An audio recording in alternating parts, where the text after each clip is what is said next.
Nagbigay na ng pahayag ang ating bangag na Pangulo, wag na raw i-impeach si VP Sara. Yan ang kanyang pakiusap sa Kongreso dahil si Sara naman daw ay hindi mahalaga sa malalaking usapin sa bayan. Makakaistorbo lamang daw ang usaping impeachment ni VP Sara sa bansa.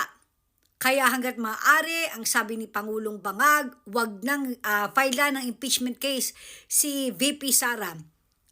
Akala ko ba papalag ka? So, anyari day? Anyari? Bakit ngayon umaatras ka na or sumuko ka na? Or is it safe to say na dahil alam mong galit ang taong bayan sa iyo, takot kang mapalaya sa Pilipinas, takot kang mapababa sa pwesto ng sambayan ng Pilipino, kaya nag-iba na ang tono ng iyong pananalita. Tandaan mo, Bangag, mas gusto pa rin namin na mag-file kayo ng impeachment case laban kay VP Sara dahil dyan magkakaalaman kung anong gagawin ng bayan para ipagtanggol si VP Sara. Tandaan mo yan.